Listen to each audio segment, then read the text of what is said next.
mana KM-nya? Isti'dadan. Siap.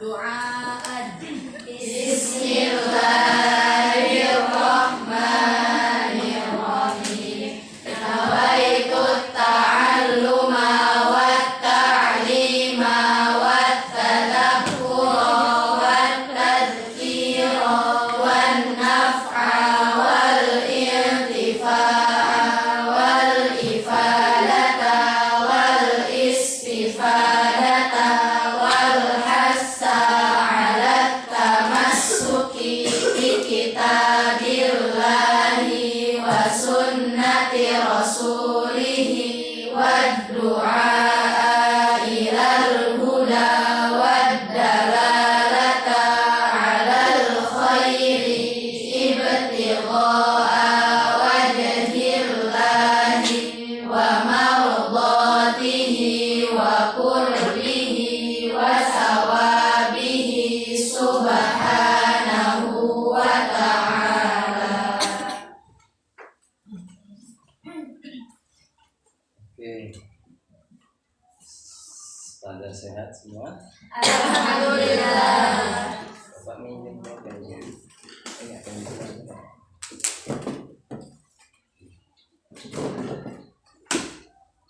Masih semangat? Masih. Wah, rame hadir semua kayaknya ya. Hadir semua. Alhamdulillah. Luar biasa. Allahu Akbar. Karena udah siang, Bapak pengen lihat nih semangatnya seperti apa nih. Mana KM-nya atau siapa yang memimpin buat biar tambah semangat lagi. Ya di refresh. Silakan. Oke. Silakan. Siapa? Tepuk semangat. Semangat. Semangat. Aye. Aye. Aye.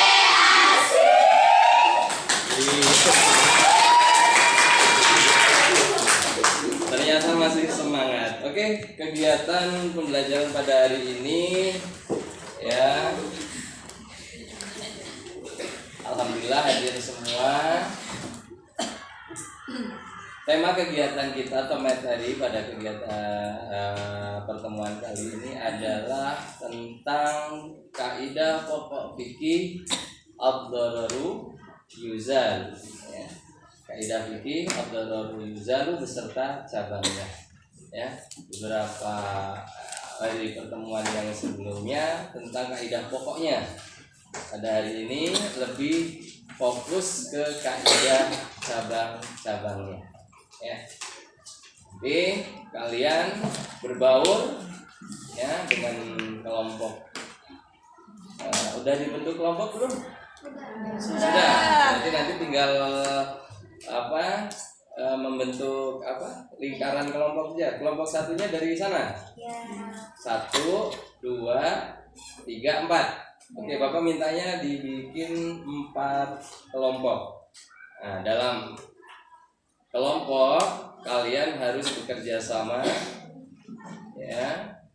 Ide-ide, gagasan kalian tuangkan di dalam kelompok.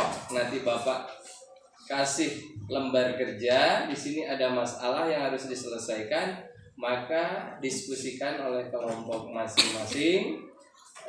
Semua harus kerjasama, harus aktif, ya.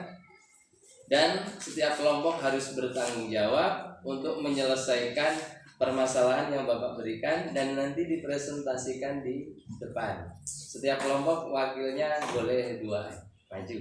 Dan ketika presentasi selesai, ada yang kurang jelas, boleh ditambahkan oleh kelompok lain, atau ada yang kurang pas, boleh disanggah oleh kelompok lain. Siap ya? Siap. Oke.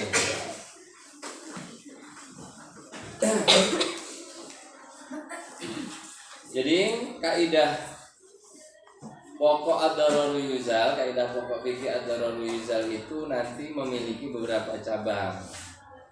Di antaranya ada ad-dararu la yuzalu bid-darar. Ada ad-daruratu tubihul mahdhur. ada ma'udi halid darurati yuqaddaru biqadariha. Ya. Oke, kalian buka materi ajarnya dulu, buku usul fikihnya yang berkaitan dengan kaidah pokok ad-dararu yuzal, halaman 48. Mana kelompok 1?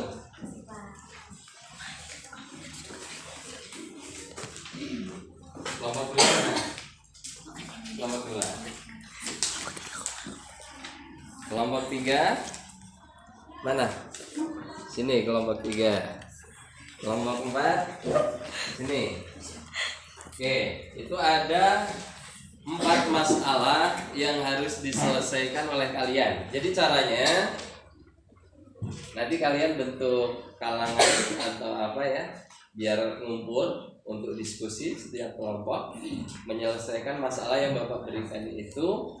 Kemudian kalian cari landasan kaidahnya itu yang mana dari kaidah-kaidah yang tadi Bapak sebutkan. Seandainya kalian memilih salah satu dari kaidah itu, kemudian cantumkan juga apa landasan dalilnya. Misal ada dari ayat Al-Qur'annya, sertakan. Kalau ada hadisnya juga sertakan. Oke, sekarang boleh bergabung dengan kelompoknya masing-masing. Silakan. Untuk itu kelompok-kelompok aja, bebas. Dan semua harus kerjasama menyelesaikan permasalahan yang Bapak berikan.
Coba ada yang dibagi ke sana.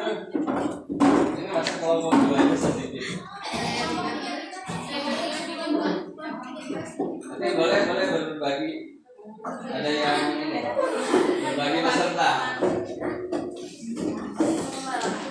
Ada yang pindah nggak apa ya? Tak bikin ini lagi.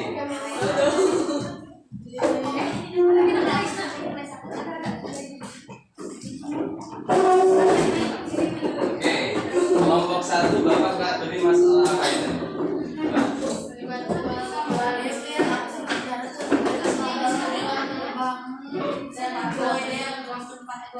Permasalahan dalam jual beli. Oke, kalian baca, bukunya dibaca, kalian baca dulu. Nanti permasalahan itu diselesaikan menggunakan kaidah yang ada di buku itu ya. Oke, kelompok 2, masalah yang Bapak berikan tentang apa? Apa itu?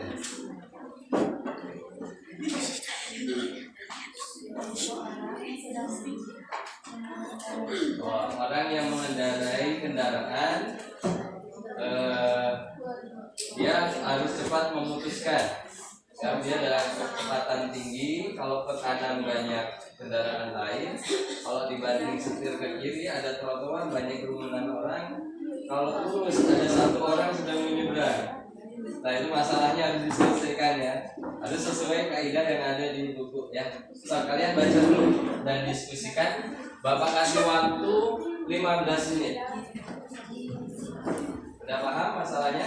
Oke, silakan dibaca buku, pelajari, analisis. Sudah siap? Lanjutkan.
kedua garansi bisa menjamin kan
Kalau ada kesulitan boleh nanya ya Bapak ya.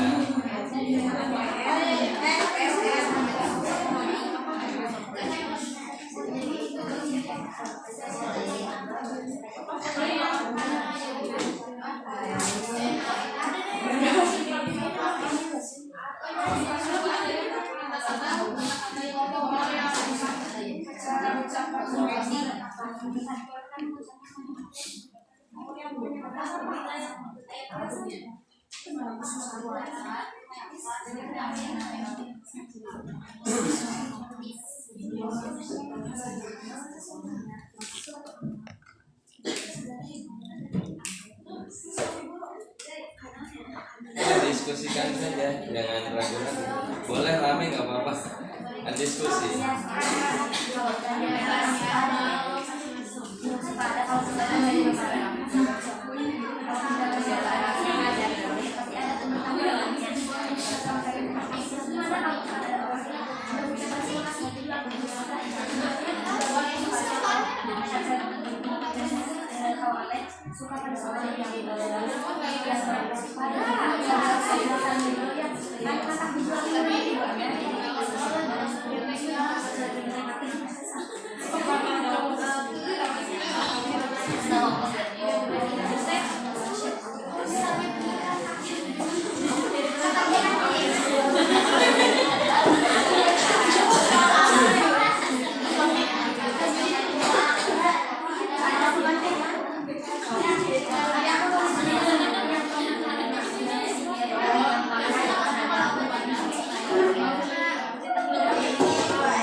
Sudah pada selesai? Oh belum. Yuk, masih ada waktu 5 menit lagi.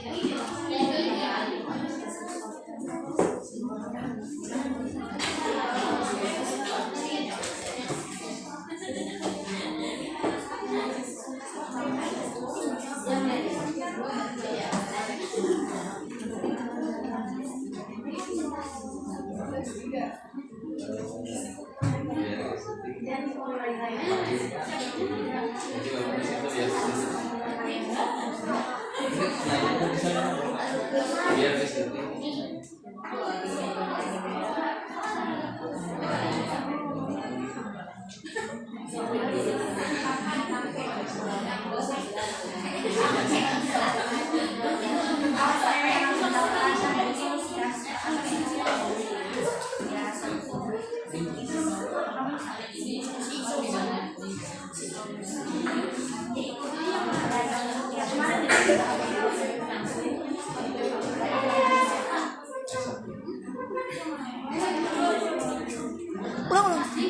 ya, gimana?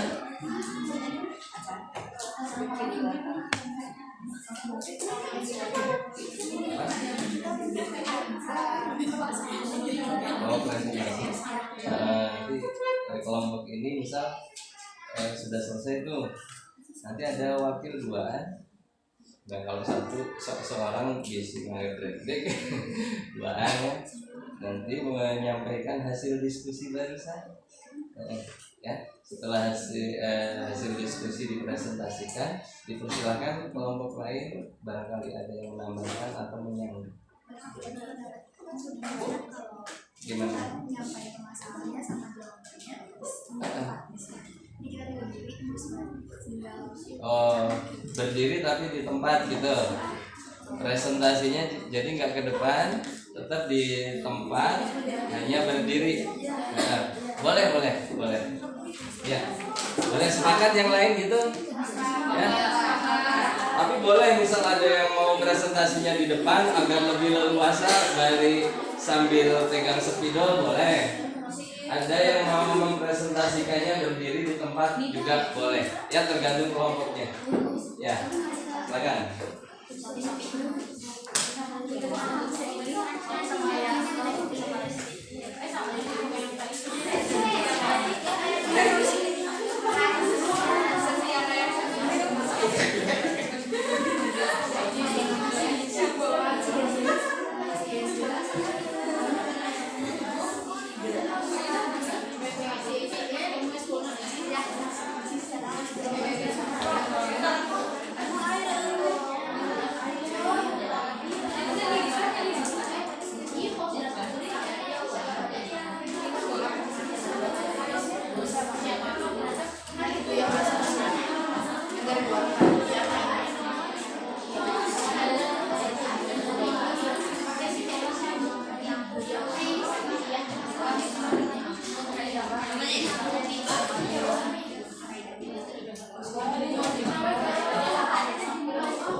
Mau kelompok berapa dulu yang tampil?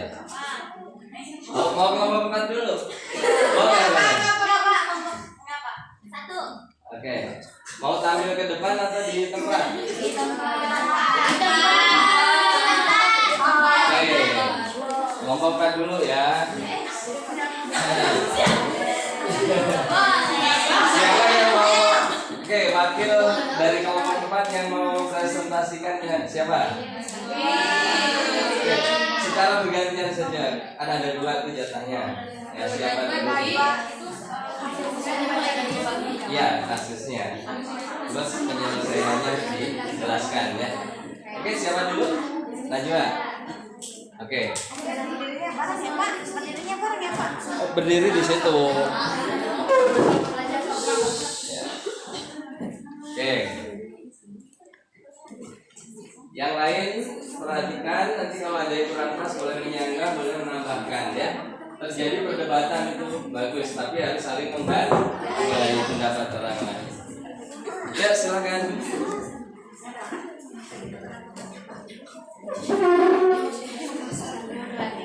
Assalamualaikum warahmatullahi wabarakatuh. Waalaikumsalam warahmatullahi wabarakatuh.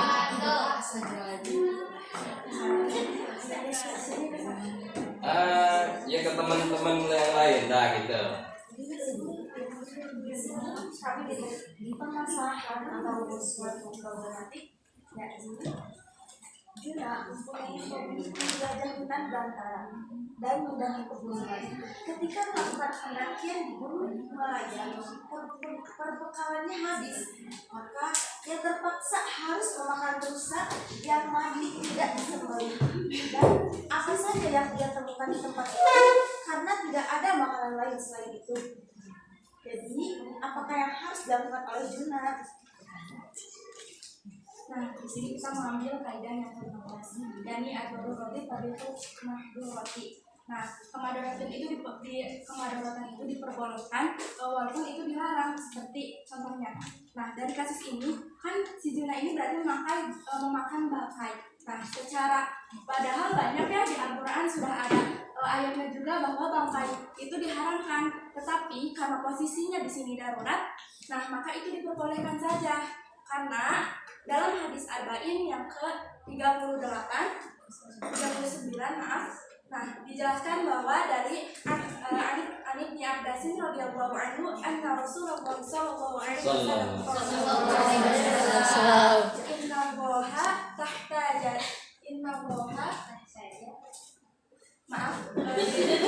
diulang sedikit.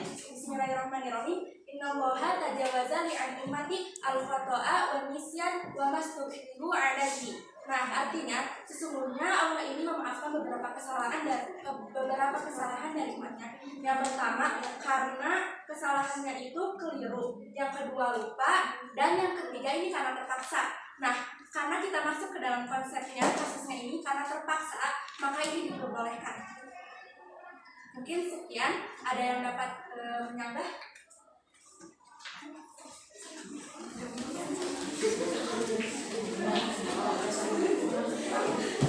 Ayo silakan. Boleh menanggapi bebas.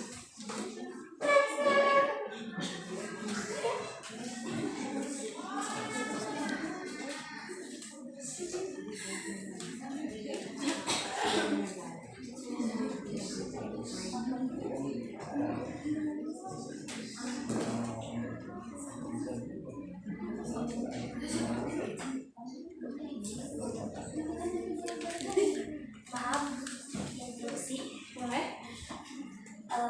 Apakah makanan yang tadi dimakan itu hukumnya menjadi halal atau enggak? Sedangkan kan dalam Al-Quran udah jelasin kalau makan itu kan haram hukumnya. Ya. Baik, izin menjawab. Bismillahirrahmanirrahim. Karena kembali lagi kita masuk kepada konsepnya. Nah, memang bangkai ini dalam Al-Quran itu ada ya bahwa bangkai itu mau bagaimanapun itu haram, apalagi bangkai rusak ya.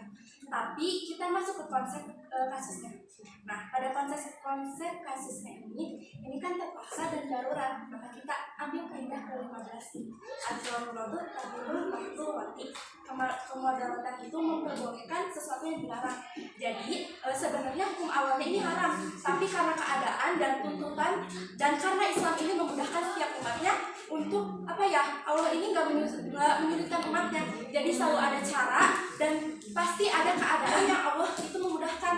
Nah seperti ini, jadi walaupun dia awal hukumnya ini haram, tapi karena keadaan dan karena darurat maka ini diperbolehkan atau halal. Terima kasih. Ada dalil juga.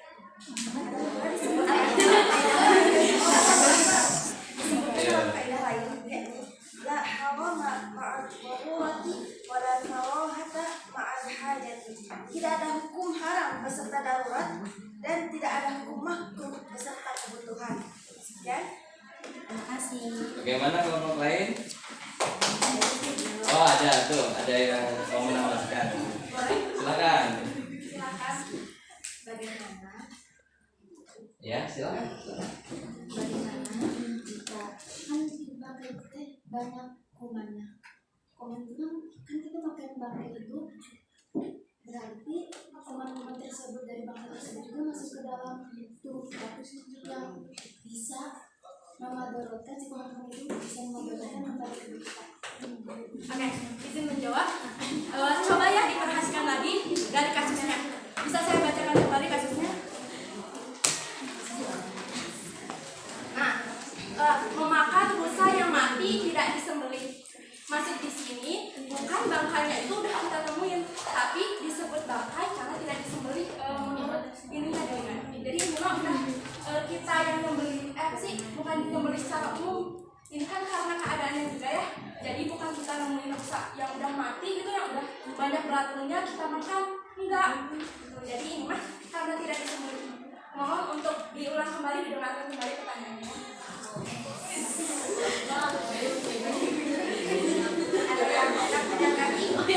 Oke, cukup. Oke, kasih plus kelompok.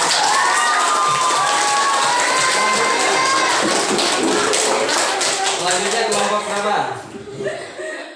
Yang sudah siap, kelompok 1.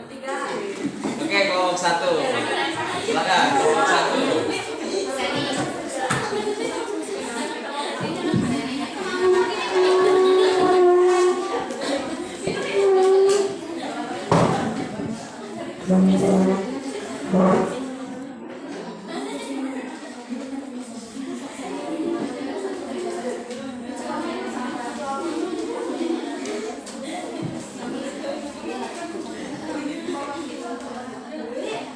Udah, siap? Ayo, waktunya sama. Siapa? Sofi, sama? Iya. Oke, oh mau di depan, silakan. Oke. Sini.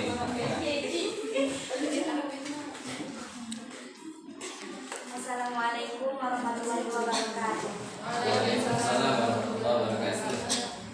Baik, jadi kami dari kelompok 1 akan memaparkan sedikit materi mengenai kayak kasus transaksi jual beli atau cara agar meminimalisir kekecewaan dalam berjual beli.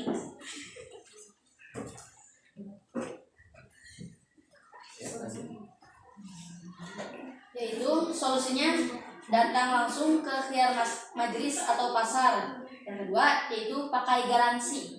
Ya, jadi kayak yang pertama nih, datang langsung ke khiyar majelis atau ke pasar. Kenapa harus demikian? Karena kalau kita ngelihat ya, kalau di online itu banyak banget kemungkinan besarnya buat kita kayak kecewa. Karena kita nggak tahu, kita lihat doang di gambar, pas datang itu bahannya, misalnya kalau baju bahannya kayak gimana, kalau makanan rasanya kayak gimana, kan kita belum tahu ya. Jadi buat meminimalisir kekecewaan, kita bisa langsung datang ke pasar, toko ataupun ya kayak tempat-tempat penjual melakukan jual beli langsung gitu, buat meminimalisir kekecewaan. Terus yang kedua itu dengan memakai garansi. Jadi kalau kita udah memakai garansi itu dalam jual beli, otomatis kita udah bisa dapat jaminan langsung dari si penjualnya. Jadi kita gak perlu khawatir lagi bakal kecewa. Kalaupun kita kecewa, kita bisa menukarkan kembali barang dengan menukar lagi dengan uang transaksi kita atau dengan barang lainnya seperti itu.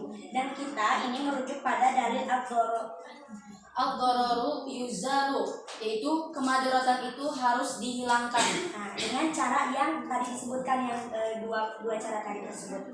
Mungkin sekian dari kami ya. Apakah ada? Silakan, yuk. Ada. Silakan. Maaf, izin melihat keadaan Indonesia sebelum tahun-tahun sekarang yang baik, dulu di kasus-kasus sebelumnya kan kayak pernah ada COVID atau enggak yang mengharuskan kita di rumah, terus toko-toko juga kan banyak ditutup, terus banyak UMKM membuka produk sendiri. Nah di situ mereka juga tidak bisa membuat garansi secara langsung karena garansi itu harus kayak PT dari perusahaan, sedangkan itu harus dalam jangka waktu yang lama. Lalu bagaimana UMKM itu bisa berkembang kalau misalnya perjual beli itu harus pakai garansi? Karena sekarang saja garansi itu sudah lumayan sulit untuk diproses. Terima kasih. Baik, jadi sebenarnya ini tuh hanya solusi gitu buat di online. Tapi emang kayak gimana ya? Garansi itu emang sulit ya buat di prosesnya juga lama untuk kalau garansi memang. Tapi mungkin ini mah cuma buat meminimalisir kekecewaan bagi pelanggan. Tapi buat yang emang kayak nih kasusnya kalau lagi COVID itu kan lagi kasus-kasusnya kayak padat lah gitu, kayak waktunya juga sempit, terus keadaan juga lagi darurat. Mungkin orang-orang juga gak bakal mikirin kayak garansi atau apa sih kalau jual beli itu bakal langsung aja gitu, jadi gak mikirin. Terima kasih. Ada lagi? Kelompok lain? Gak ada, cukup. Ya, terima kasih, kasih plus. Selanjutnya kelompok berapa? 2 atau 3? 3, ya silakan. Mau di mana? Oke, silakan. Oke,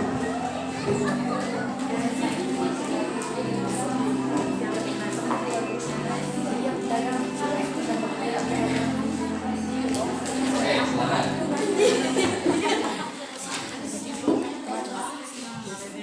Mau di depan aja. Depan aja ya. Ayo.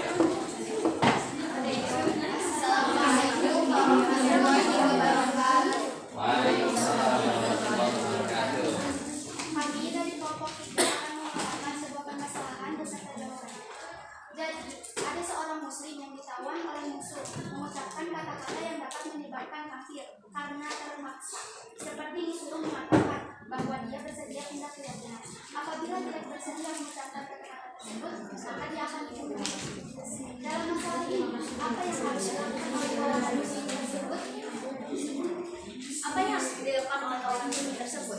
Yang harus dilakukan oleh orang muslim tersebut ialah meneguhkan keimanan serta ketakwaannya kepada Allah, tetapi untuk melindungi dirinya dari ancaman orang makhluk tersebut dibolehkannya dia mengucapkan kata yang mengatakan bahwa dia bersedia pindah ke agamaan itu. Nah, lantas apa alasannya? Alasannya terdapat dalam Quran surat Al-Baqarah ayat 225. A'udzu billahi minasyaitonir rajim. Bismillahirrahmanirrahim. La yu'akhidhukum Allahu bil-laghwi fi aymanikum walakin yu'akhidhukum bima kasabat qulubukum. Wallahu ghafurur rahim. Allah tidak menghukum kamu pada sumpahmu yang tidak kamu sengaja, tapi Dia menghukum kamu karena niat yang terkandung dalam hatimu. Allah Maha Pengampun dan Maha Pengampun.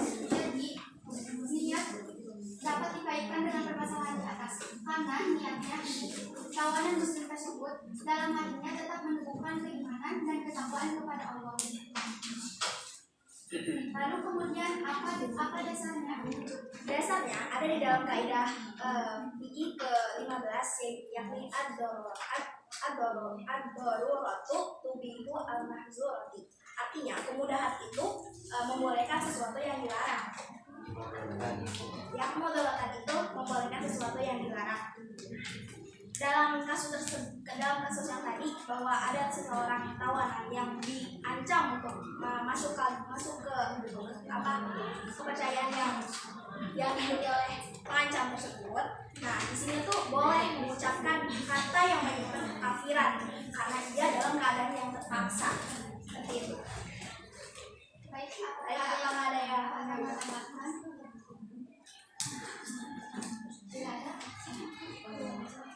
Silakan dari kelompok 1, kelompok 2, kelompok 4. Berkaitan dengan kasus apa tadi? Apa tadi kasusnya? Terpaksa mengucapkan kata-kata. Jadi ada orang ditawan, dia harus mengucapkan kata-kata yang membuat murtad atau menyebabkan seseorang jadi kafir. Tapi kalau dia tidak mengucapkan, dia akan dibunuh, misal ditembak.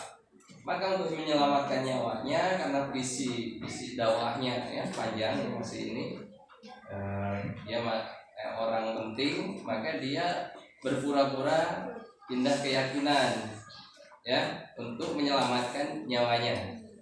Ya. Padahal kalau mengucapkan kata-kata yang menyebabkan kekafiran kan haram, hukumnya nggak boleh.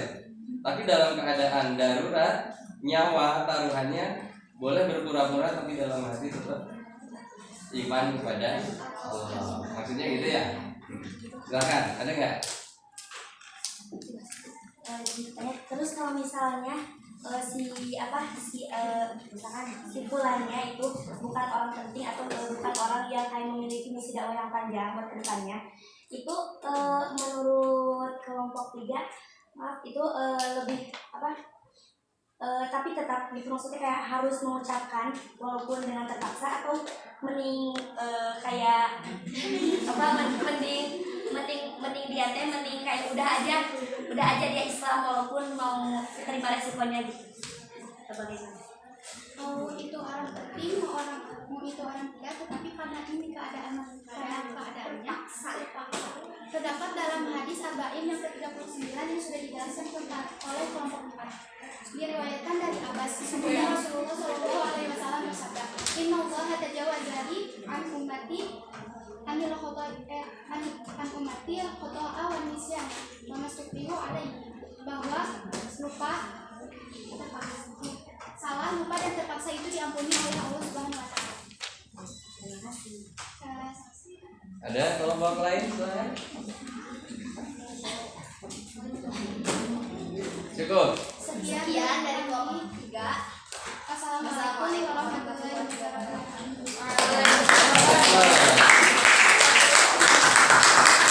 Jadi sekarang kelompok 2. Ayo silakan kelompok 2. Siapa yang mau tampil? Ini waktunya udah ini. Silakan. Hanifah sama siapa? Silakan. Sifat.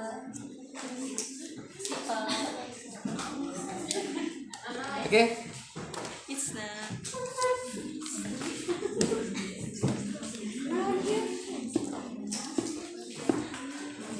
Oke, yang lain perhatikan.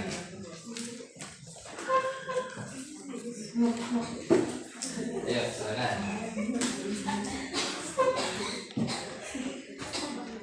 Assalamualaikum warahmatullahi wabarakatuh. Waalaikumsalam warahmatullahi wabarakatuh. Kami dari kelompok 2 akan menjelaskan sebuah penyelesaian masalah yang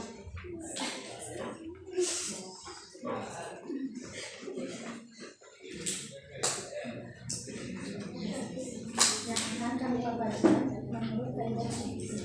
Permasalahannya yaitu menjelang hari raya Idul Fitri, salah satu tradisi yang ada di Indonesia adalah mudik atau kendaraan. Jadi adalah salah seorang pemudik yang mengendarai kendaraannya dalam kecepatan tinggi. Ketika sedang melaju kencang, tiba-tiba di depan ada orang yang sedang menempuh jalan. Karena jarak yang sudah dekat, untuk kendaraan tidak dapat dihentikan seketika itu. Dan jika diimbang setir ke kanan, maka akan mengenai beberapa pengendara motor. Dan jika ke kiri, akan menabrak kerumunan orang di trotoar. kaidah fikihnya yaitu ma uji dulu untuk buka berpihak. Apa yang dibolehkan karena adanya kemadaratan yaitu kadar kemadaratannya.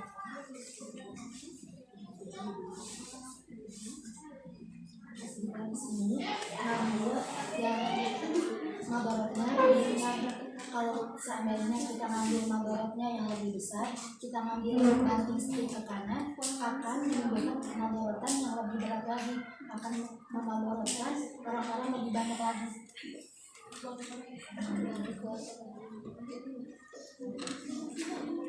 Dan jika kita membanting setir ke kiri akan menabrak Iya, silakan. kerumunan orang.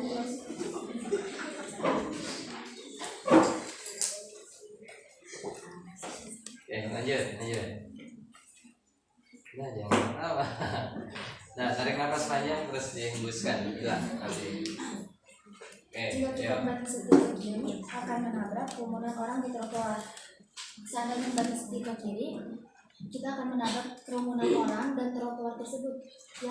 Yang akan memadaratkan bukan hanya orang saja, tetapi juga mobil yang kita pakai juga akan rusak juga. Jadi kerugiannya akan berkali lipat.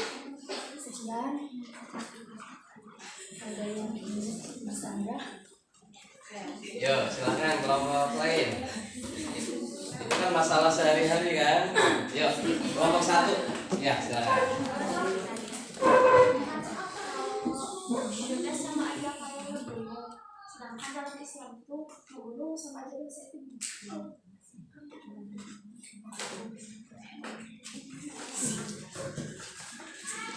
Disebutkan dalam kaidah fikihnya yutaham al-darur khusus tidak darur bahaya bersifat khusus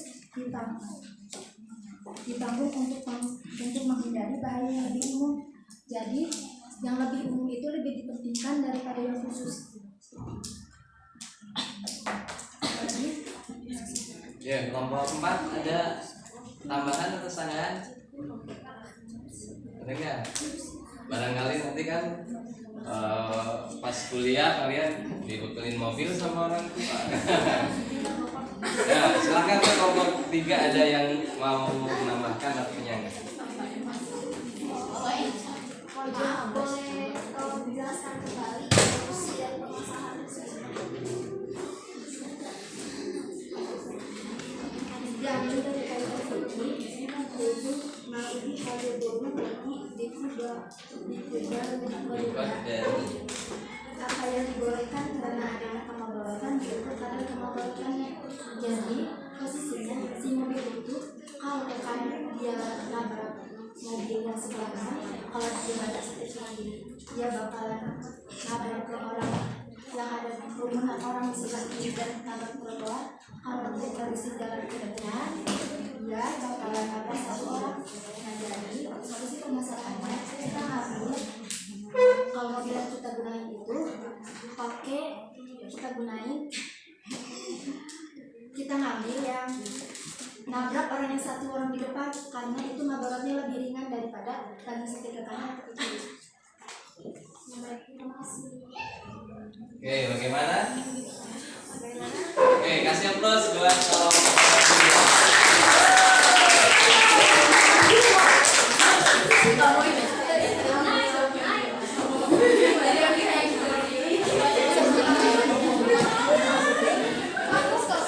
Oke, bagus sekali. Setiap kelompok bisa menyelesaikan permasalahan yang Bapak berikan tadi. Ya, walaupun ada beberapa yang dalilnya mungkin masih kurang, tapi itu udah luar biasa. Ya,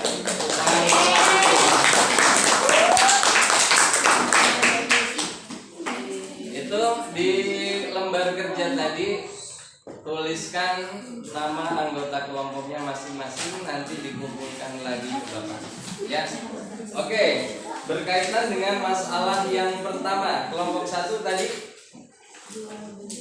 tentang jual beli. Oke, nah boleh disimpulkan lagi secara singkat saja. kesimpulan solusinya tadi. Nggak ada sanggahan, sekarang mah kesimpulan dari setiap kelompok aja. Ya silakan. Jadi kesimpulan dari materi permasalahan transaksi jual beli ada memiliki dua solusi, yaitu mendatangi khiyar majelisnya langsung, dan yang kedua itu memakai garansi jaminan. Terima kasih. Oke, tepuk tangan buat kelompok 1. Kelompok 2, simpulkan tadi solusi tadi, simpulkan dari permasalahan itu. Silakan. Yuk. Jadi kesimpulannya yang dari masalah tadi, bahwa ada seorang pemudik yang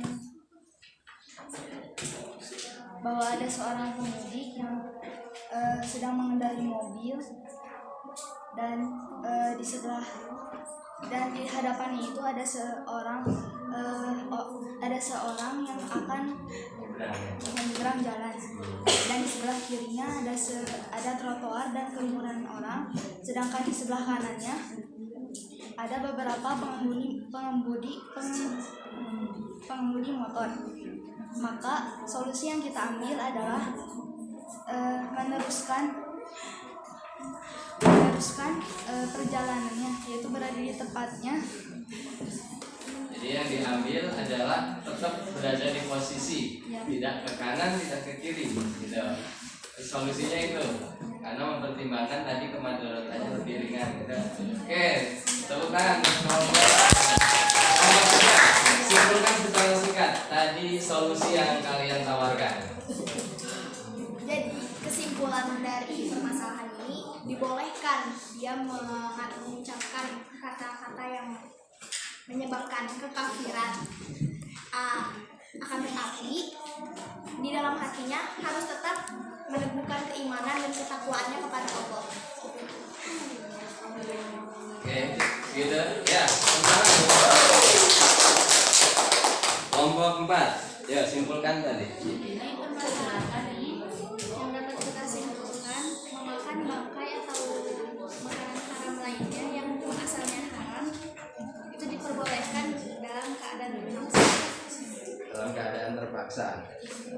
Kalau tidak terpaksa mah enggak ya. Oke, terima kasih. Tepuk tangan buat saya. Oke, jadi kelompok 1 tadi tentang apa dalam transaksi jual beli terkadang pembeli itu dirugikan karena barang tidak sesuai dengan yang dia pesan. Itu kalau terjadi di online atau di toko langsung atau ke pasar. Maka syariat sudah mengatur ada khiyar majlis, ada khiyar syarat. Khiyar majlis itu mengatur kebebasan si pembeli atau penjual meneruskan akadnya atau memilih barang, itu kewenangan mereka. Ya. Jadi tidaknya juga kewenangan mereka. Itu namanya khiyar majlis. Kemudian ada khiyar syarat, yaitu mensyaratkan apabila nanti setelah dibeli kok ada cacat ternyata, atau baru 1 hari TV-nya nggak nyala gitu, maka minta garansi, dan garansi itu maksudnya khiyar syarat. Penerapan khiyar majlis dan khiyar syarat itu sesuai kaidah ad-dararu yuzal, untuk mengantisipasi kerugian. Kalau ada kerugian menurut kaidah yuzalu maka harus dihilangkan. Itu yang kelompok 1. Yang kelompok 2 tadi dia dihadapkan dengan permasalahan yang harus cepat diputuskan. Menjalankan kendaraan kecepatan tinggi, ya, di sebelah kanan banyak kendaraan, ya, penumpangnya banyak atau kendaraan bermotor banyak. Di sebelah kiri juga ada kerumunan orang di trotoar, kadang ada pasar tumpah, ada warung dan lain sebagainya. Orang banyak. Kalau di ke kanan bisa mengorbankan orang banyak, ke kiri orang banyak. Tapi ketika lurus juga ada yang menyeberang, tapi 1 orang. Maka harus cepat diselesaikan. Ya. Cara penyelesaiannya, maka ambil resikonya yang kecil. Ya.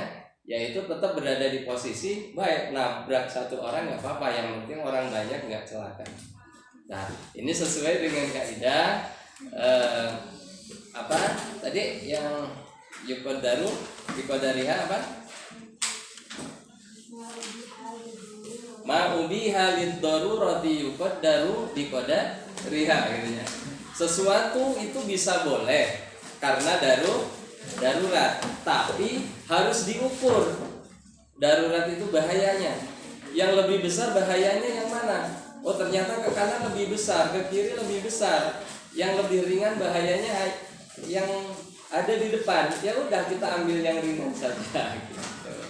Nanti yang nuntut kan 1 orang, kalau 10 orang kan yang nuntut banyak gimana?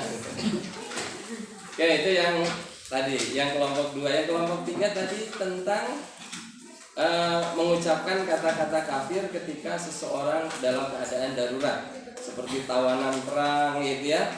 Kalau tidak maka harus akan ditembak atau dibunuh. Maka dia terpaksa mengucapkan kata-kata yang seharusnya tidak boleh, tapi dalam keadaan darurat. Tapi tetap dalam hati, tetap kita teguh dalam keimanan kita. Itu sejalan dengan kaidah apa tadi? Ad-daruratu tubihul mahdhura. Dalam keadaan darurat ya, itu bisa tubihul mahdhurat, membolehkan sesuatu yang sebenarnya dilarang. Oke, tapi harus dalam keadaan darurat. Kalau nggak darurat nggak boleh. Terus tadi kelompok 4 apa? Tentang makan bangkai atau memakan sesuatu yang haram. Kan dalam Al-Quran dan hadis atau dalam fikih sudah dijelaskan mana yang haram, mana yang halal. Karena Kanjeng Nabi pernah bersabda dalam hadis, al-halalu bayyinun wa haramu bayyinun. Yang halal itu jelas, yang haram juga jelas. Ini jelas-jelas haram. Tapi masalahnya kita dalam keadaan terpaksa. Kalau nggak makan bisa mati, gitu ya. Maka ada apa? Tadi nemu bangkai rusa di gunung, di puncak, kan itu bersalju ya, rada awet biasa. Nah, tidak mati karena disembelih, terus dimasak, dimakan untuk nyambung hidup supaya bisa pulang ke rumah lagi, ada tenaga. Maka itu benar-benar daruratnya namanya. Jadi bukan suka bangkai, bukan ya, tapi karena dalam keadaan darurat. Misal kalian gini, terpaksa harus makan daging babi. Daging babi itu haram. Setelah makan daging babi untuk menyambung hidup, ya, maka harus diukur sesuai ukuran tadi, menghilangkan lapar saja. Jangan enak ya, gurih, tambahan sampai kekenyangan itu, maka jatuhnya ke haram lagi. Kalau dibolehkan karena darurat, maka harus diukur sesuai ukuran darurat. Kalau niatnya menghilangkan lapar untuk mencari tenaga, ya sudah, cukup segitu saja, jangan berlebihan gitu. Nanti bisa kembali ke hukum asalnya. Oke? Paham ya? Jadi kaidah ad-dararu yuzal intinya adalah setiap sesuatu yang ada unsur merugikan, ada unsur membahayakan, ya, maka harus dihilangkan.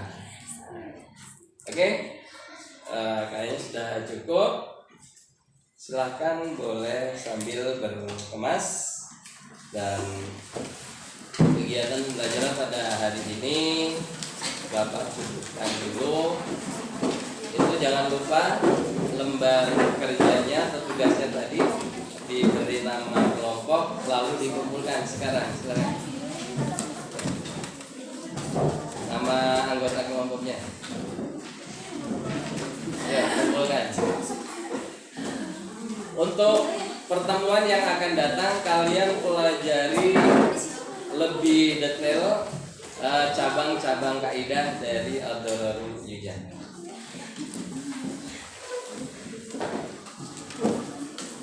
Oke, kelompok yang lain.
Mari kita tutup kegiatan pelajaran pada hari ini dengan doa akhir majelis. Subhanallahumma wa bihamdika asyhadu an la ilaha illa anta astaghfiruka wa atubu ilaik. Wallahul muwaffiq ila aqwamit thoriq. Assalamualaikum warahmatullahi wabarakatuh.